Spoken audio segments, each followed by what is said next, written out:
I'm Elaine. I'm 28 years old, and yesterday, I became a millionaire. $2 million. A Victorian mansion that feels more like a memory than a home. Business shares I don't yet understand. My Aunt Vivien left me everything. And yet, in the middle of my grief, while the air in that lawyer's office still carried the weight of her absence, they appeared. My parents. The very same people who walked out of my life 15 years ago without a single goodbye. They stood there smiling, like time hadn't carved a canyon between us. My mother tilted her head, her voice honeyed and soft. "We are your guardians." And then the lawyer stepped inside, their faces drained of color, as if someone had pulled the earth out from under them. Before I unravel this story, let me ask, where are you watching from right now? Drop it in the comments. And if you've ever had to face toxic family members who thought they could rewrite history with a smile, hit that like button. Subscribe. Join this community of stories where truth cuts deeper than fiction. But to understand me, you have to know where I came from. There was a time when my life was ordinary, stable, even. Until I turned 13, I lived in a modest 2-bedroom apartment with parents who, at least back then, appeared to love me. My father worked at a car dealership as a sales manager. My mother taught 3rd grade at the school down the street. We weren't rich, but we had enough. Friday nights meant movies and cheap microwave popcorn.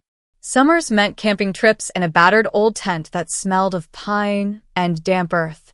Christmas mornings smelled of hot chocolate and cinnamon rolls, the kind that came from a can but felt like luxury. Looking back now, the signs were there. I just didn't have the wisdom to see them. The whispers behind closed doors that turned into louder arguments. The late-night phone calls my father always took outside. The overtime shifts that left him staggering home, not smelling of car polish but of cigarettes and alcohol. Poker started as his weekend escape. Friendly games with friends. But harmless games turned into weekends at Atlantic City. I still remember my mother's muffled sobs one night, her voice trembling as she begged him to stop before we lost everything. He promised he would. But my father's promises were loose change, tossed carelessly, never meant to hold value. And then Mom began to fade too. Her bright laughter dimmed. She called in sick to work more often, lying in bed for days with curtains drawn tight. The refrigerator emptied until there was almost nothing left. When I asked about groceries, she snapped, her voice sharp, telling me to make do. Some days she would stare at me like she was memorizing my face, then collapse into tears and lock herself in the bathroom. I thought I could fix it. I tried to be perfect. Good grades. Clean apartment. Quiet compliance. Never complained about the worn-out clothes that no longer fit. I believed, naively, that if I was good enough, everything would return to the way it used to be. The day they left is etched into me. It was a Tuesday in October, colder than it should have been for fall. I woke up late, no mother's voice calling me for school. The apartment was too quiet, unnervingly still. Their bedroom door was wide open. Strange.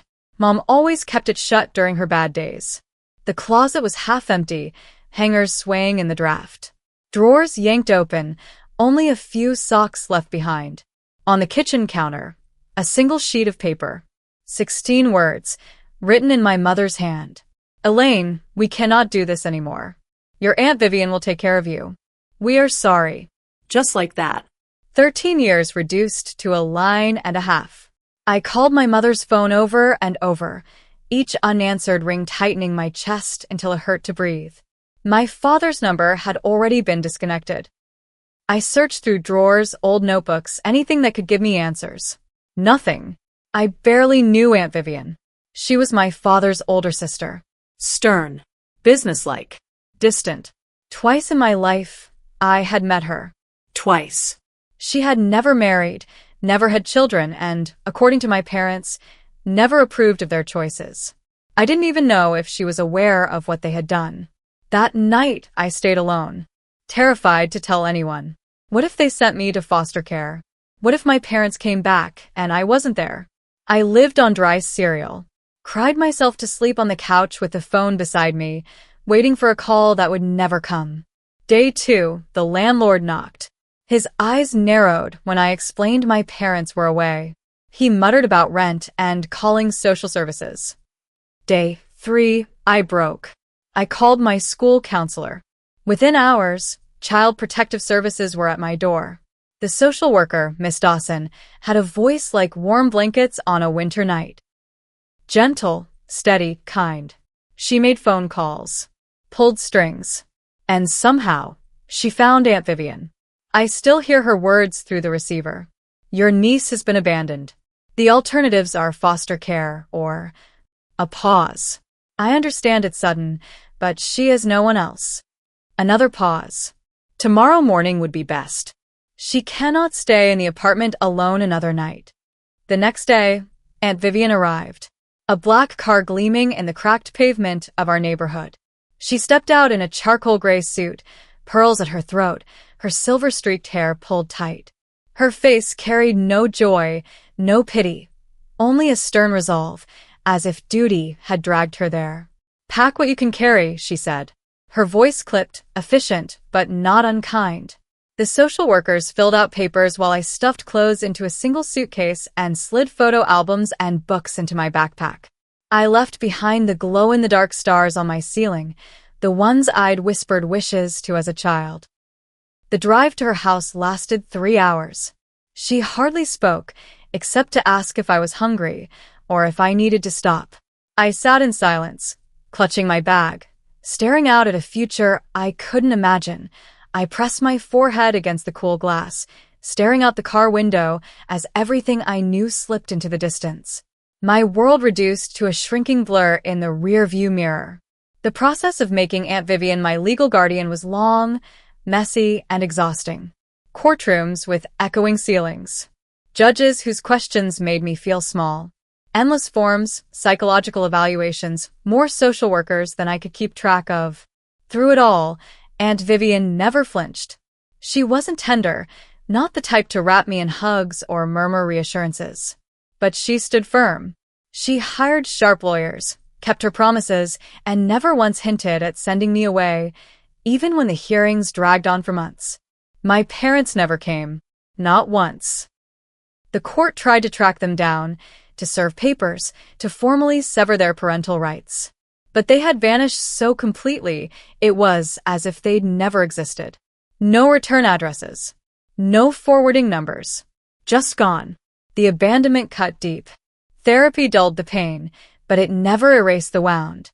For years, I would wake up in the middle of the night, sure I had heard the door creak open, that they had come back, ready to tell me it was all a mistake. I wrote letters to them, spilling everything I couldn't say aloud, but never had an address to send them to.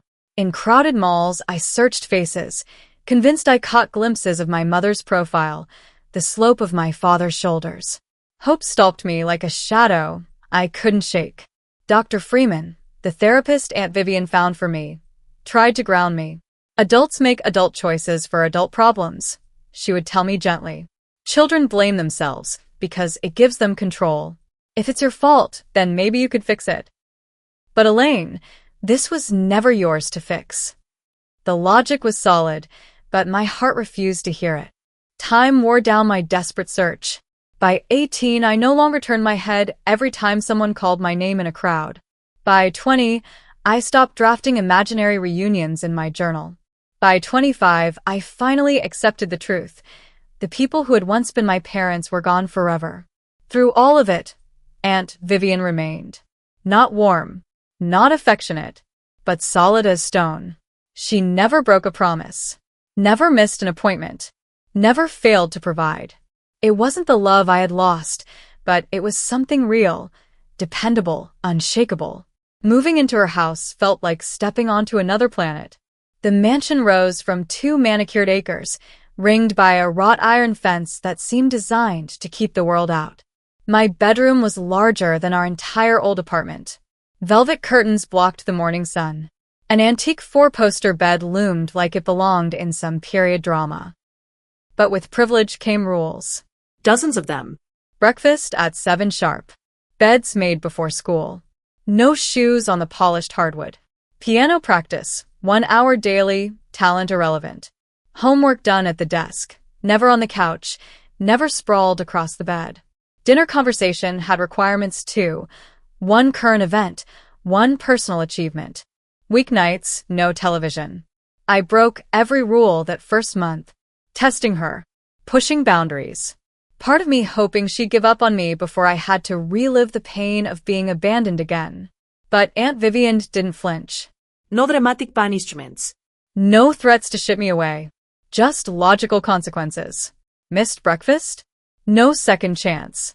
Kitchen closed at 7:30. Homework incomplete? Weekend plans canceled until it met her standard. Yet sometimes, behind her steel exterior, something softer flickered. The night she found me crying over a photo of my parents on their wedding day, she didn't scold. She handed me a handkerchief and sat beside me silently until the tears stopped. When I failed a math test after weeks of studying, she didn't question my intelligence. She hired a tutor. Aunt Vivien had built her fortune with grit. What started as a modest inheritance became a chain of 30 upscale home decor boutiques stretched across 3 states. She worked long hours, but always came home for dinner. Afterward, she often sat at the table, papers spread before her, reviewing contracts late into the night. On weekends, she sometimes took me along to meetings. Watch closely, she whispered. See who speaks first, who concedes, who holds eye contact. Business is psychology in motion. Education was sacred to her. When the local public school failed to meet her standards, she pulled me out and placed me at Westfield Academy, a private school with tiny classes, ruthless expectations, and classmates who seemed born into wealth. I floundered at first. Hours hunched over books, fighting to catch up. Nights when I wanted to throw it all away, convinced I'd never belong. But Aunt Vivien refused to let me quit. One night, when geometry proofs reduced me to tears, she said firmly, "Your circumstances changed through no fault of your own. But your response to them is your choice. Use this opportunity or waste it. I don't invest in lost causes."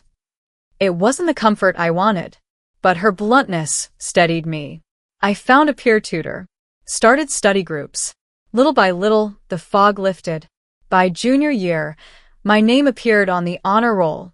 College applications brought a new battle. I wanted the state university, where friends were heading. Aunt Vivien pushed for prestigious schools. "Your friends are chasing comfort," she told me flatly. "You need to chase your future." That difference in vision led to our biggest fight yet. The argument with Aunt Vivien was brutal.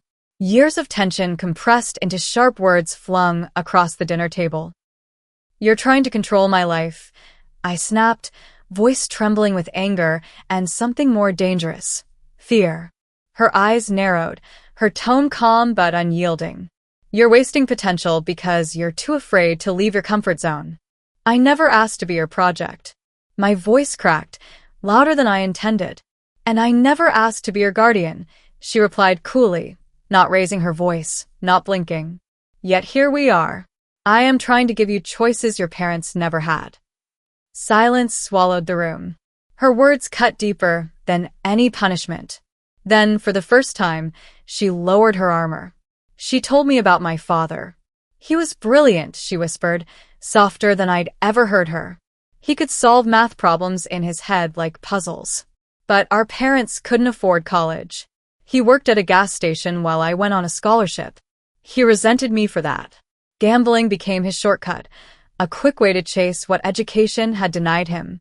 Your mother was the same. Right. Trapped by circumstances. I'm trying to end that cycle for you."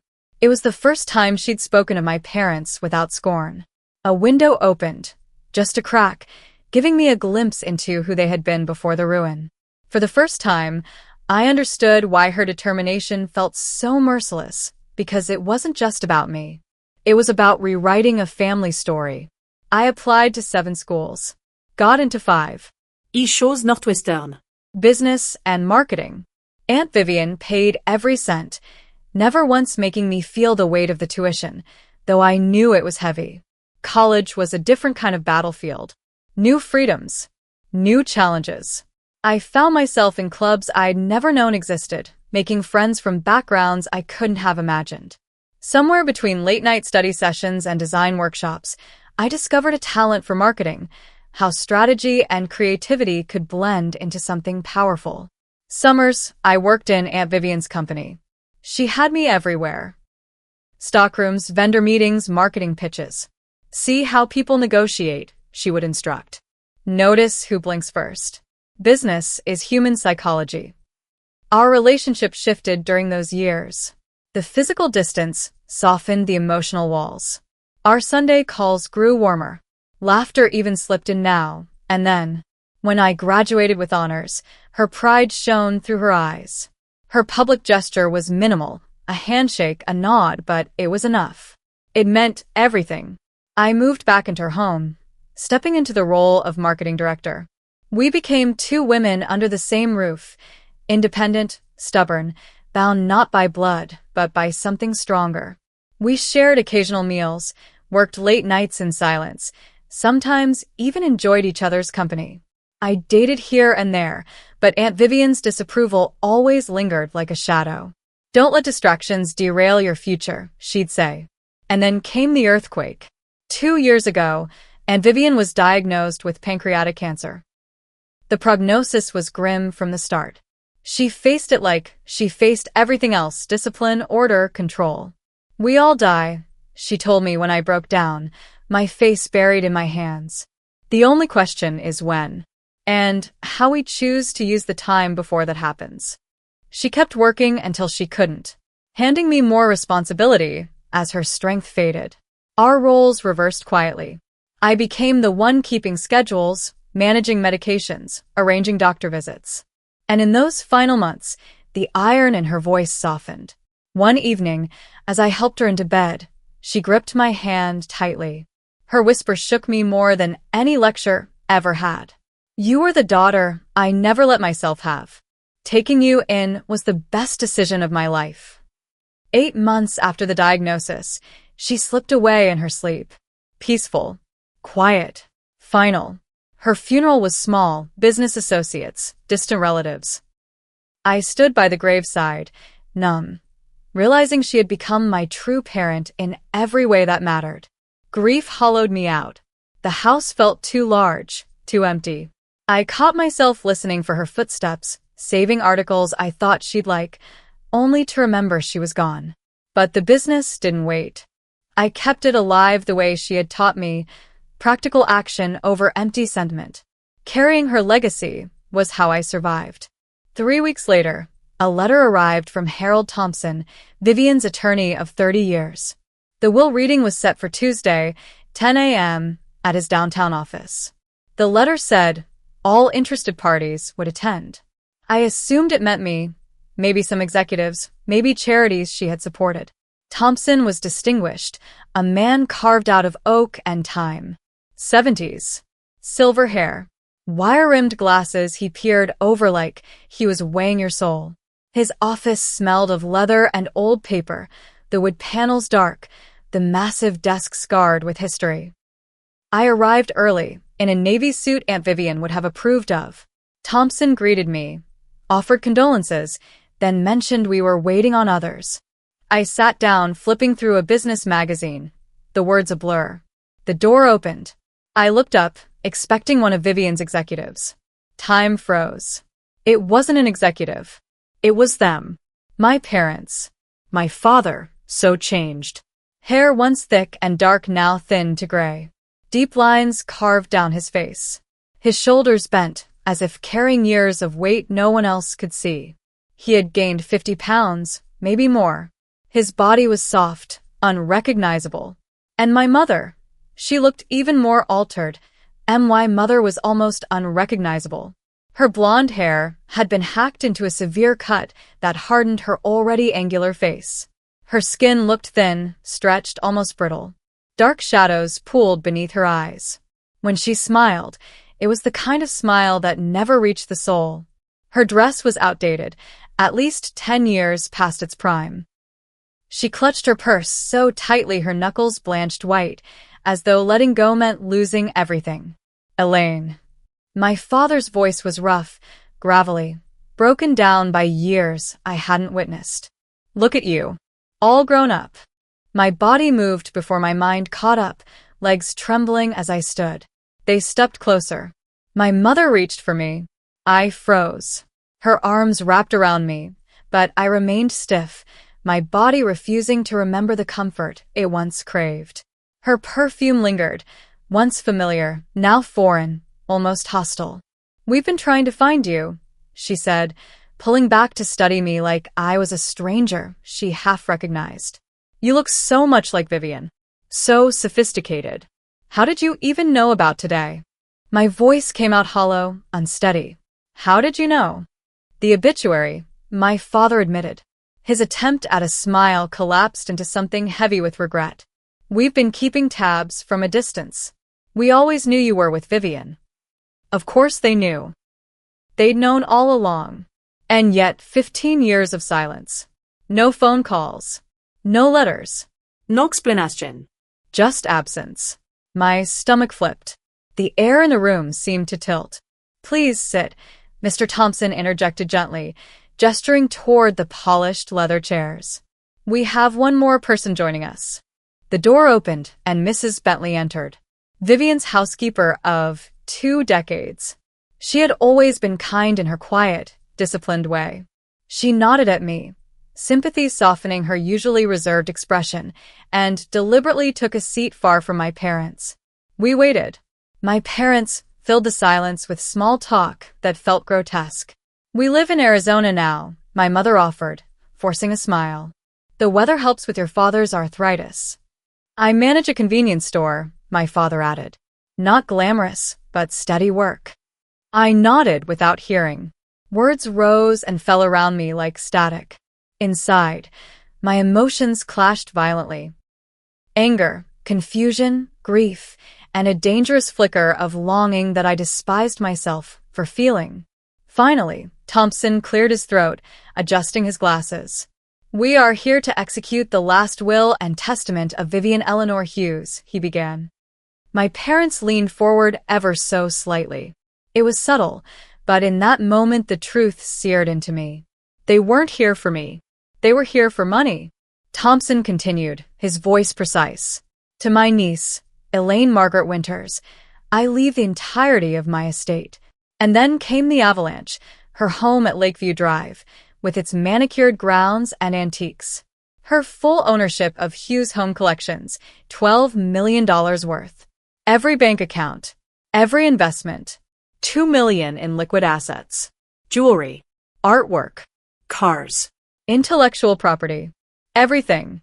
The room went silent. I had expected something, a portion, a token of her faith. But not this. The sheer scale of it struck me like a blow. My father coughed softly, leaning forward. "Excuse me, Mr. Thompson. Is there anything else?" Thompson's gaze sharpened over the rims of his glasses. "There are modest bequests to long-time employees," he said, nodding toward Mrs. Bentley. "And provisions for annual charitable donations. But the bulk of the estate passes, as stated, to Elaine." My mother's lips curled into a tight smile. She placed her hand over mine, and the touch felt like an intrusion.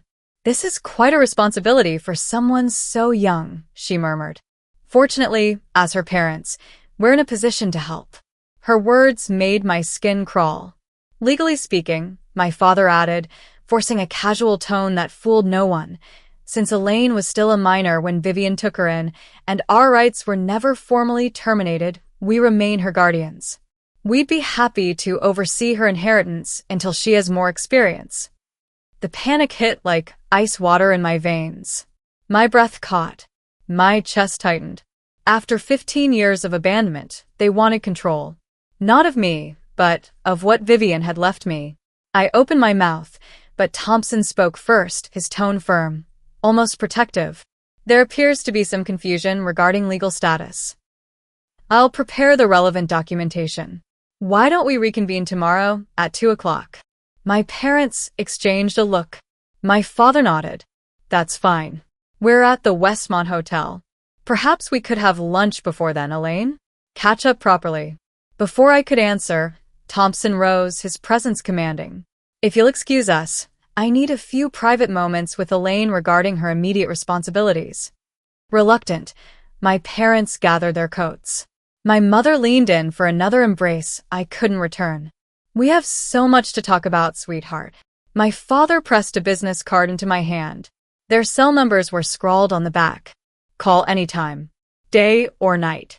We've got 15 years to make up for. The door shut behind them. The silence was crushing. My hands shook as I collapsed into the chair. They can't possibly have a legal claim, I whispered to Thompson, desperation clawing at my throat. Can they, mister? Thompson's face darkened as the door closed behind my parents. His words carried the weight of warning. You should prepare yourself. Tomorrow may not be easy. Your aunt anticipated this, but I'll need time to gather her contingency plans. Mrs. Bentley paused on her way out. She touched my shoulder gently, her first real gesture of affection in years. Your aunt was wise, she said softly. She would never leave you unprotected. Trust that. Her words lingered in the silence after she left. I stumbled into the elevator, my phone buzzing with 3 calls from my mother. I ignored them all. The childhood dream I'd clung to, that one day my parents would come back for me, had finally come true. But instead of joy, all I felt was dread. And yet, against my better judgment, I agreed to dinner. Thompson had advised waiting until our meeting tomorrow. But something in me still needed answers. Answers only they could give. I chose a public place. Safe. Neutral. An upscale Italian restaurant Aunt Vivien once favored for her business meetings. When I arrived, they were already seated.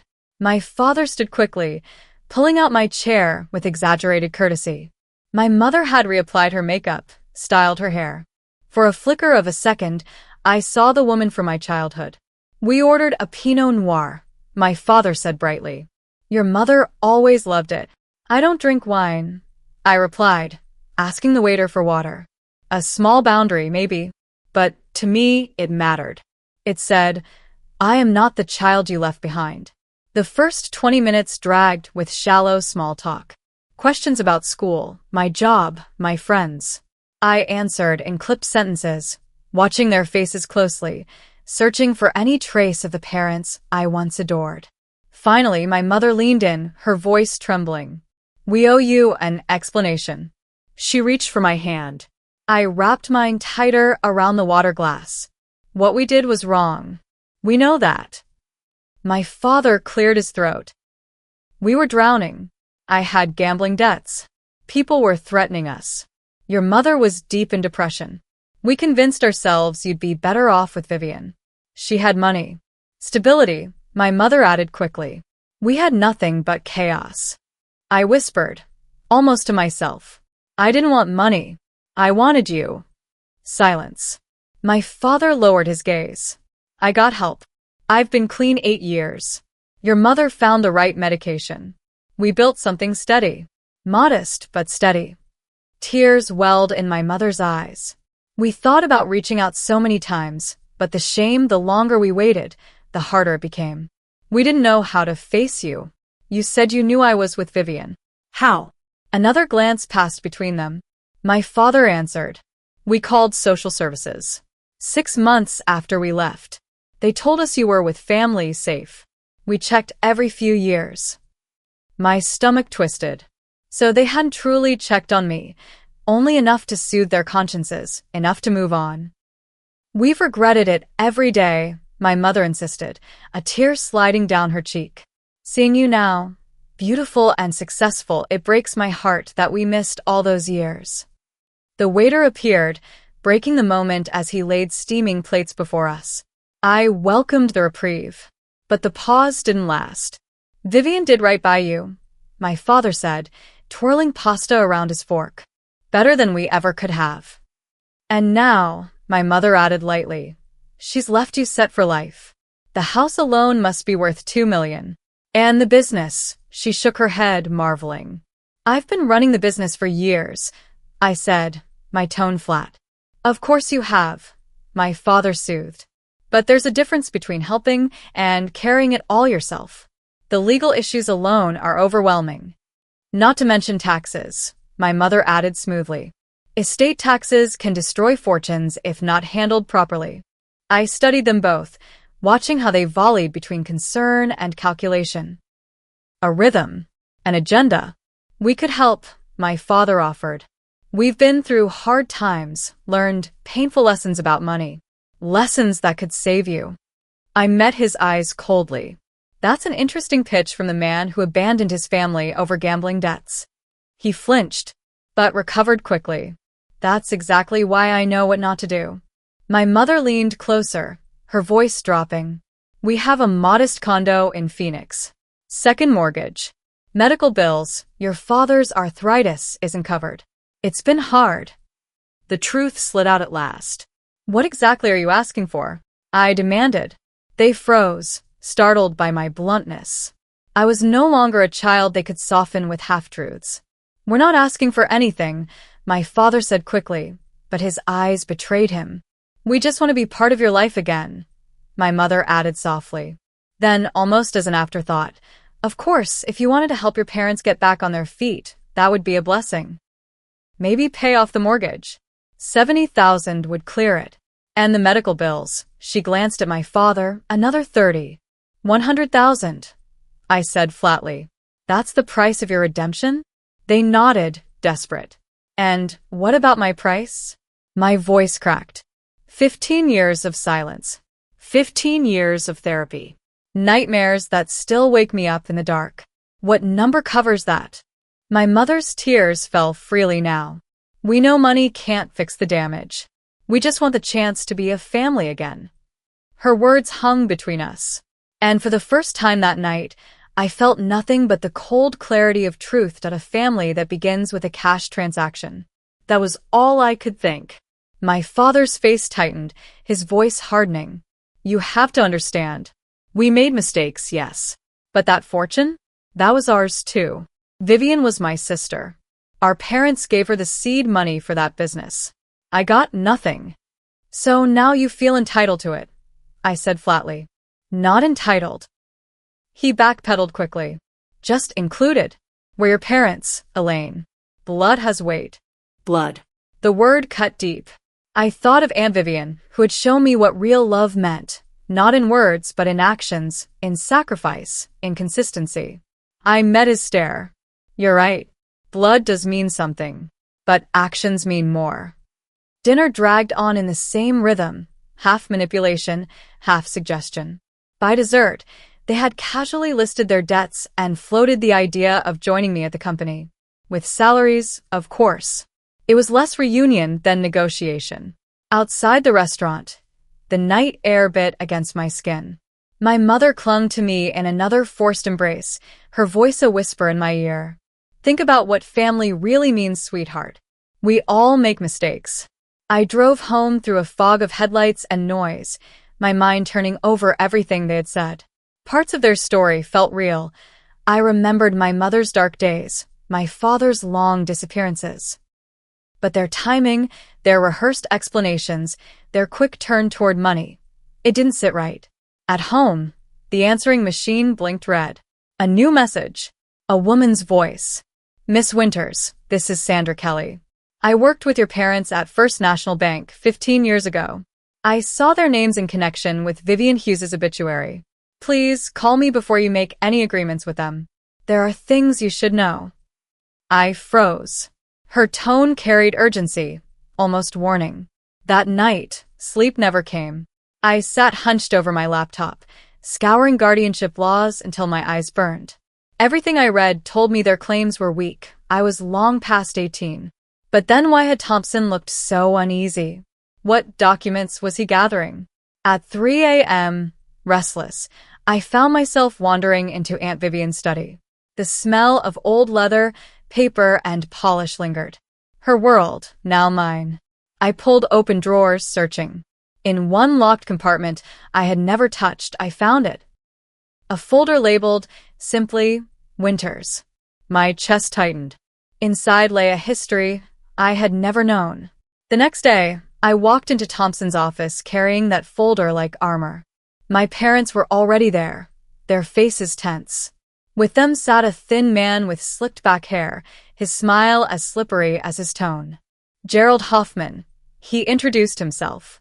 Their attorney. Just a precaution. Legal matters can get complicated, my father added with a forced smile. The room was different now. The warmth was gone. Thompson's assistant wheeled in a cart stacked with files and a laptop, as though preparing for trial. This wasn't family, it was battle. Thompson's voice cut through the tension. Before we begin, I should be clear. I was Vivien Hughes's attorney for 32 years. I am executor of her estate.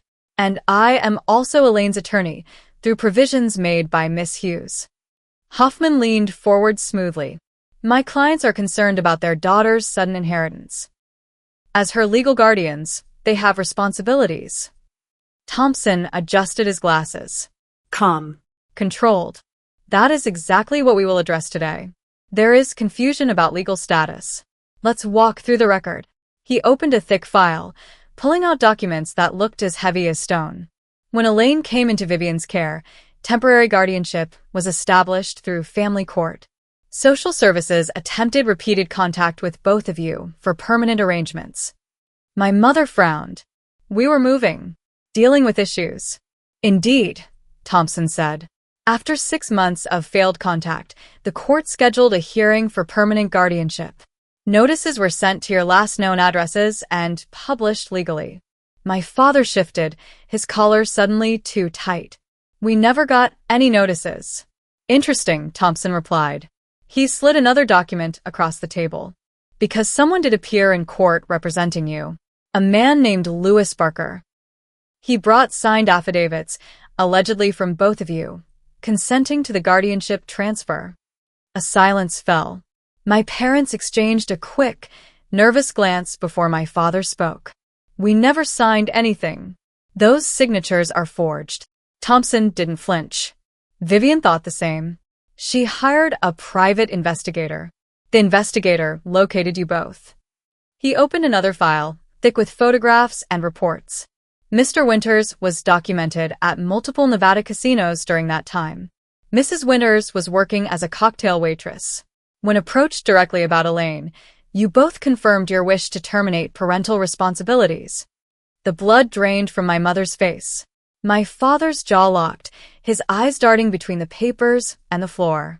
And furthermore, Thompson pressed on, his voice like steel. The investigator documented a payment of $15,000 from Louis Barker to Mr. Winters. The day after those affidavits were signed. That was an unrelated transaction. My father's protest cracked, weak and hollow. Thompson ignored him. Ms. Hughes continued investigations annually, monitoring your circumstances, determining if reconnection would ever serve Elaine's best interest. The truth was spreading across the table now, piece by piece, leaving no place for them to hide. Thompson's voice stayed even, but every word cut sharper than the last. I have reports spanning 15 years, he said, flipping through pages like he was peeling back layers of truth. Continued gambling. Multiple evictions. Job terminations. Collection agencies at your door. Then he shifted. And perhaps most telling, Mrs. Winters documented attempts to contact Elaine when she turned 18. He slid a thin report toward me. 3 times she called Vivien's home. 3 times she hung up before speaking. And here, he pointed to a printed email. A message sent to Elaine's college account. It never reached her. Wrong address. I stared at the pages. Evidence of half-hearted gestures. Reaches that never really reached. My chest tightened with a strange blend of vindication and grief. They had tried, in their own fractured way. But never enough. Never with courage. Thompson's tone shifted, weightier now. Most importantly, he said, pulling out a sealed envelope, Vivien left this letter. To be opened only in this exact circumstance. My breath caught. The envelope bore my name, written in her familiar, graceful script. My throat tightened. Thompson asked gently, "Would you like to read it privately?" I shook my head. No, my fingers broke the seal, unfolding several pages filled with her voice. "My dearest Elaine," I began, reading aloud, my voice steadier than I felt. "If you are holding this letter, I am gone. And if your parents have reappeared now, it is no accident. Over the years, I have documented many times they attempted to use you as leverage against me for money. My mother let out a sharp sound of protest, but I pressed on. 6 months after you came to live with me, your father demanded $50,000, threatening to challenge guardianship if I refused. Against my better judgment, I paid. I feared a custody battle would scar you further. 3 years later, he returned. This time, more gambling debts. This time, I refused. Instead, I hired security. I lifted my eyes briefly. My father's gaze was buried in the floor, shame etched across his face. When you turned 16, I read on. Your mother called, claiming she had cancer. She said she needed money for treatment. My investigator confirmed this was false. Later, when you were accepted into college, they obtained your email address. They asked for tuition money, pretending it was about reconciling with you. I blocked their messages to protect you. My vision blurred with tears, but I forced myself to keep going. I never told you these things because I wanted you to heal without more betrayal. I hoped they would change. I hoped they would fight their demons and become the parents you deserved. But they did not. And now, if they are in this room, they will try again through guilt, through threats, through manipulation. The room was utterly still. Even the air felt heavy. I turned the last page. Thompson has every document needed to protect you. The guardianship was converted to legal adoption when you turned 16. I kept my name on the papers but did not change yours, hoping one day reconciliation might be possible. But Elaine, you have been my daughter in every way, legally and in love. They have no claim. Not to you. Not to your inheritance. The choice of whether to allow them into your life is yours. But guard yourself. Blood does not entitle anyone to the fruits of our labor, nor does it erase neglect. Family is not DNA. It is devotion. It is sacrifice. And by that measure, you are my child. Always. I am proud of the woman you have become. Trust yourself. All my love, Vivien. The words blurred before me. I folded the letter carefully, as though it might shatter in my hands. My heart ached with grief, pride, fury, and something else I couldn't yet name. Thompson cleared his throat softly, breaking the silence. I have the adoption papers here. Legally binding. Executed properly through family court. I also hold records of every financial solicitation described in that letter. He turned to face my parents, his gaze sharp. And Miss Hughes anticipated legal challenges. She wrote into her will a clause. If anyone contests these arrangements, the estate transfers in full to a foundation for abandoned children. In that case, Elaine inherits nothing, and neither does anyone else. Their lawyer's smooth facade cracked. He leaned close, whispering into my father's ear. My father's face went pale. We never knew about adoption. My father muttered finally, hollow. We were told guardianship only. By whom? Thompson asked, his voice cool. By social services, my mother said quickly.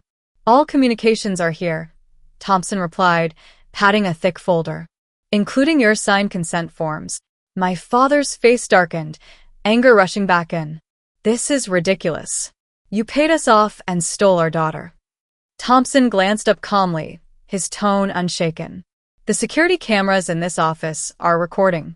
That statement directly contradicts your earlier claims of forgery. It could be taken as admission that you accepted payment to relinquish your parental rights. My father shot to his feet. This isn't over. We have rights. The word left my lips before I even thought. Dad. It felt foreign, jagged, unnatural in my mouth after so many years. I steadied myself. I found Vivien's file last night. I know about the other families too. His expression faltered. Panic flickered. What other families? The Petersons in Colorado. The Galinskas in Oregon. And 3 more, families you tried to con by posing as relatives of the newly dead. Abandoning children. Hunting inheritances. It's your pattern. My mother broke then, her sobs shaking her shoulders. That's not true. We made mistakes with you, yes, but we would never. Save it. I cut in exhausted. Vivien kept everything. Reports. Files. recordings of your calls, demands for money. Every word. Silence fell again. Heavy. Final. Did you really believe she would leave me unprotected? My words landed heavy, and for the first time, I saw the shift in my father's eyes, from rage to calculation. His voice softened, false warmth creeping in. Elaine, there's been a misunderstanding. We can work this out. As a family. No lawyers. No accusations. I rose slowly from my chair. The weight of everything pressed down, but my spine stayed straight. I think we're done here. I turned to Thompson. Is there anything else I'm required to do today? No, he said firmly. The estate transfers to you cleanly. They have no legal standing. Not to challenge the adoption. Not to challenge the will. I nodded once. Then I want them gone. Elaine, please. My mother's voice cracked, trembling with desperation. Just give us a chance to explain. 15 years, I said quietly, cutting through her plea. You had 15 years to explain. You waited until money was involved. That tells me everything I need to know. Thompson pressed a button on his desk. 2 security officers stepped inside, their presence commanding, silent. These gentlemen will escort you out, Thompson said, his tone precise, businesslike. Any future contact with Miss Winters goes through my office. You can't do this, my father exploded, his face crimson. She's our daughter. I turned to him, steady and unflinching. No. I was your daughter. Now I am Vivien's. She taught me what value looks like, and it isn't measured in money. Security moved them toward the door. My mother twisted back, tears spilling. This isn't who we raised you to be. We gave you life. And Vivien gave me everything else, I replied, my voice breaking but strong. She gave me protection. She gave me love. She gave me freedom from people who see relationships as transactions. The door closed behind them. The silence was deafening. My knees buckled, and I collapsed into a chair. Thompson came around from behind his desk. He sat beside me, not as an attorney, but as something else. His voice softened. You should know. I'm your godfather. Vivien asked me to accept that role when she adopted you. I promised her I would look out for you long after she was gone. Fresh tears blurred my vision. Why didn't she ever tell me about the adoption? She worried you might feel she was trying to replace your parents. She wanted you to define family for yourself. I shook my head slowly. She influenced me more than anyone. Not with words. With consistency. She showed up when no one else did. Thompson nodded. We can file restraining orders. With their history and their motives, a judge would approve. Yes. My voice was steady now. That would be best. When I walked out of his office, I felt drained, hollowed out. But beneath the exhaustion was something startling: freedom. For years, I had clung to a fantasy of my parents' return. The fantasy had finally burned away. Not like I imagined as a child, but exactly as Vivien knew it would. She had protected me one final time. That evening, as I prepared dinner in Vivien's, my kitchen, headlights cut across the driveway. A rental car.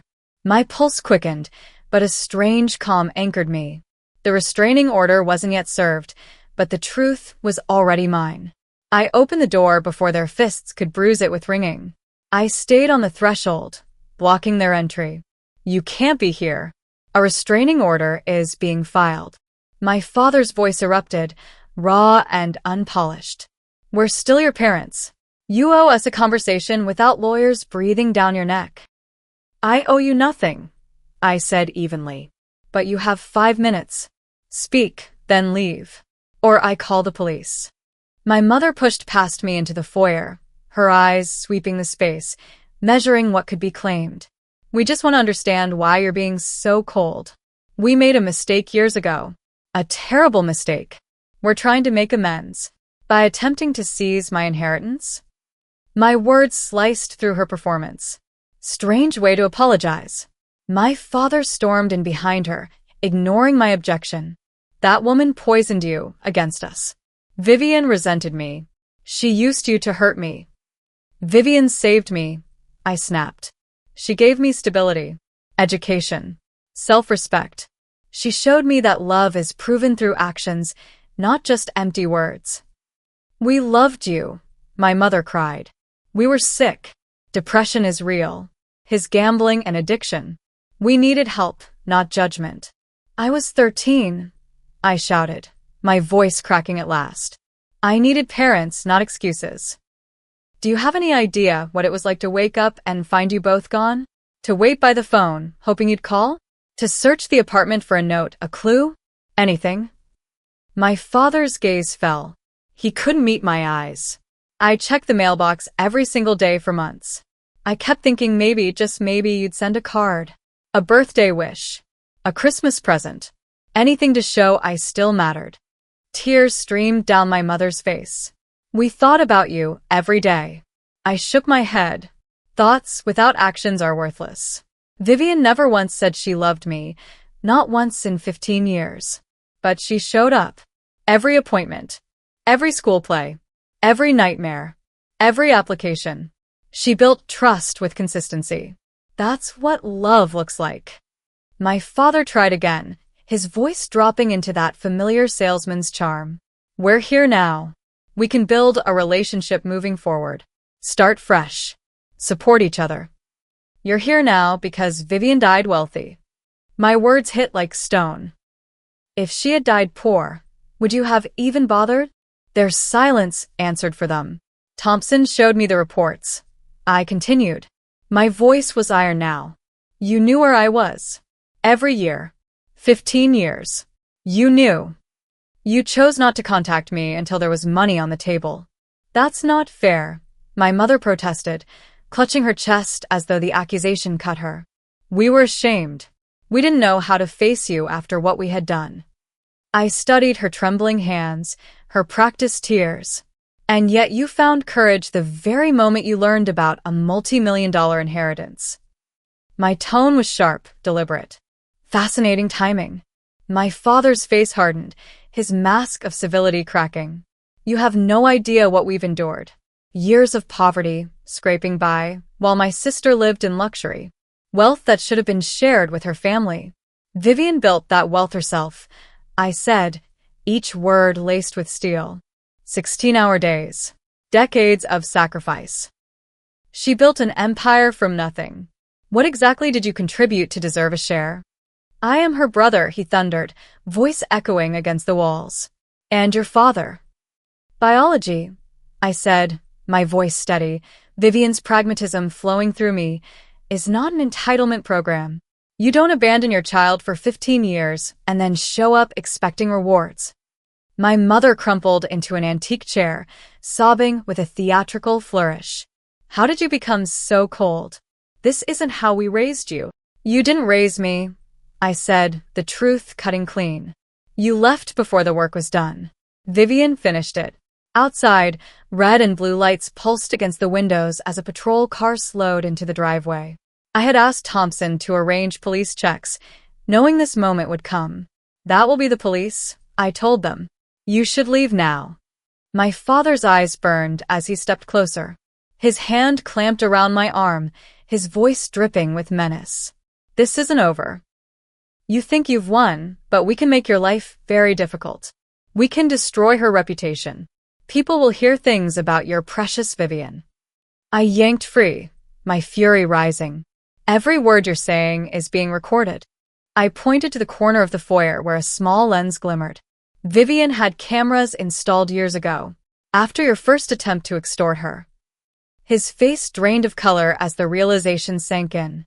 Evidence. Proof. His threats now carried the weight of consequence. Come on, he muttered, grabbing my mother's arm. She isn't worth the trouble. Not worth the trouble. Dismissed like an inconvenience. Not a daughter. Not even human in their eyes. That single phrase confirmed what I had known all along. This was never about reconciliation. It was only about money. At the doorway, my mother turned back, her eyes wild. You'll regret this when you're alone, with nothing but money to keep you warm. Family is everything.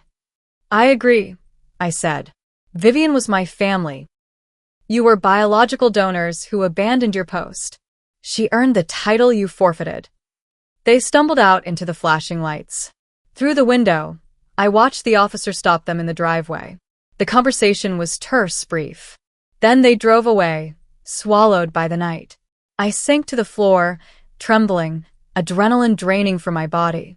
For 15 years, I had carried a wound that refused to heal, waiting for an explanation that would make sense of their betrayal. Tonight, I finally had my answer. It wasn't the answer I wanted, but it was the truth. And truth, no matter how sharp, brings clarity. An hour later, Thompson called. His voice was calm, measured. They've been served with the restraining order. They cannot come within 500 feet of you. They cannot call. They cannot write. They said it wasn't over, I whispered. That they could cause problems. Empty threats, he assured me. We have documentation. Years of their abandonment, their failed attempts at extortion. If they push this, they'll face criminal charges. No court will side with them. After the call, silence settled over the house. I walked its halls, no longer as a guest, but as someone stepping fully into ownership. The dining room where Vivien had taught me table manners.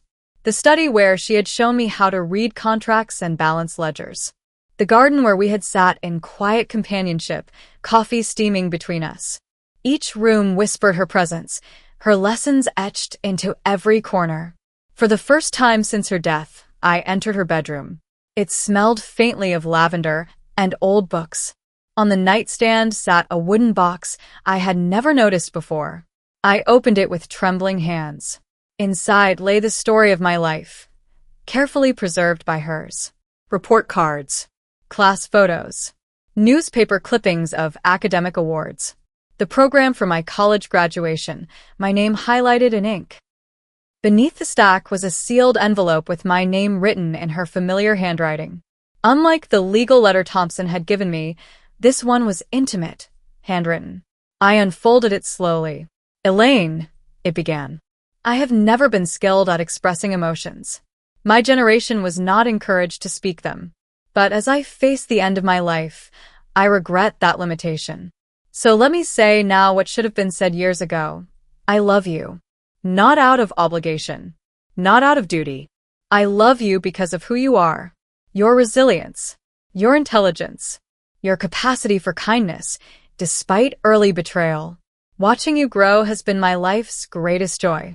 I did not give you life, but watching you live has been my privilege. The adoption papers were not for your protection, but for my peace of mind. I wanted the world to know you were my daughter, in every way that matters. Be well. Be wise. Be happy, Mom. That word, Mom. A word she never spoke, yet a word she had earned long ago. Seeing it written shattered something inside me. The dam broke. I wept until I could no longer breathe. Not for the parents who had returned out of greed, but for the woman who never claimed the title, yet embodied it in every way. 6 months have passed since that night. My biological parents retreated to Arizona after one failed attempt to sell stories about Vivien. The editor they approached was a longtime friend of hers.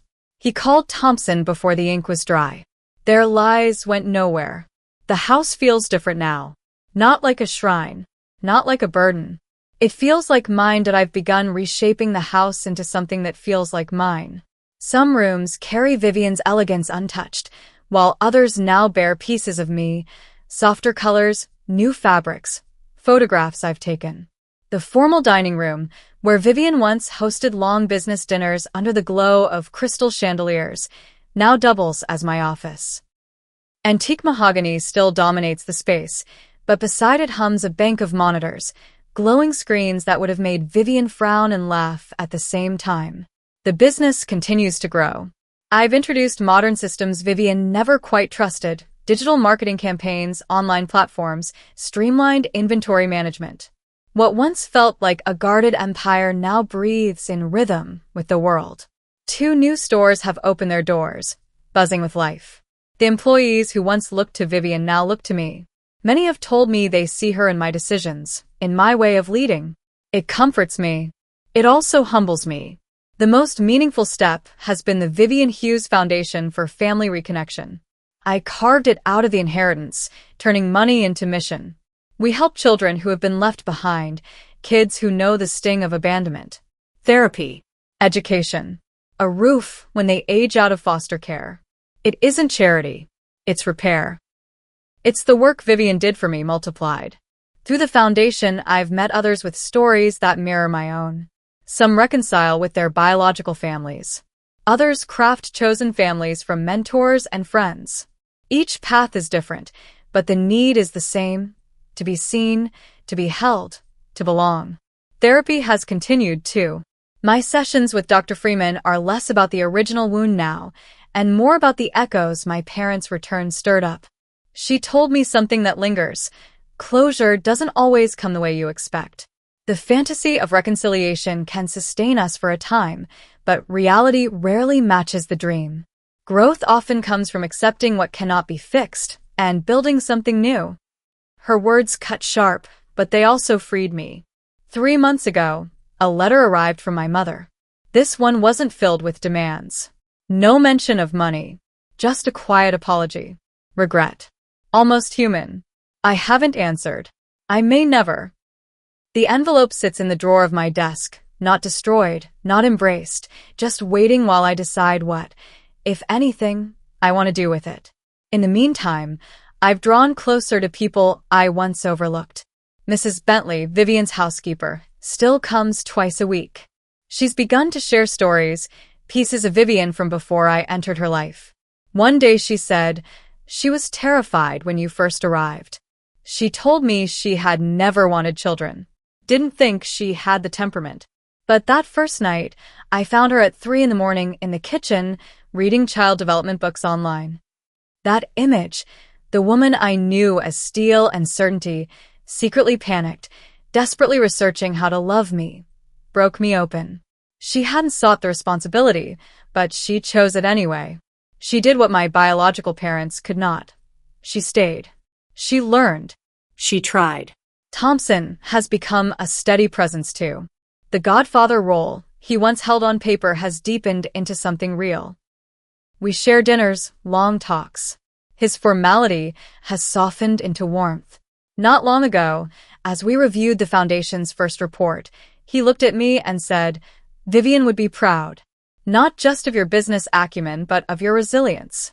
She worried that your early wounds might harden you, but you've turned them into something that heals others." I've even started dating again.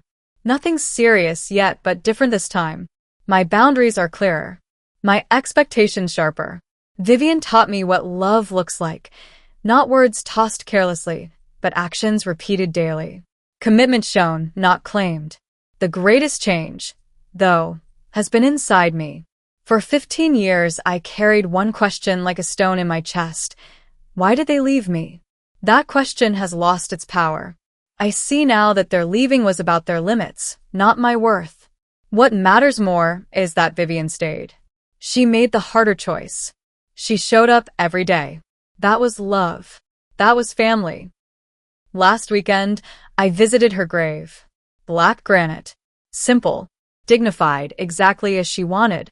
Beneath her name, I added one word: Mother. Standing there, flowers in my hands, I finally understood. Family is not biology. It is not paperwork. It is the 1,000 choices someone makes when they decide to stay. Who comes back? Who speaks the truth? Who creates safety instead of chaos? Vivien showed me that wealth isn't just financial. Real abundance is integrity. Promises kept. Trust honored. She gave me far more than property or money. She left me a model for a life of purpose and dignity. She proved that chosen family can be stronger than blood. And that love, even when quiet, can shape everything. I don't know if my biological parents regret their actions or just regret losing access to Vivien's fortune. But I've realized it no longer matters. Their motives don't define me. My choices do. The people I let in. The legacy I build. So I'll leave you with a question. Have you ever had to redefine what family means? Do you believe blood alone demands forgiveness? Or do you believe, as I do, that love is earned through consistent care and respect? If this story touched you, please like and subscribe. Share it with someone who may need to hear it. Because sometimes the family we choose brings more healing than the family we're born into.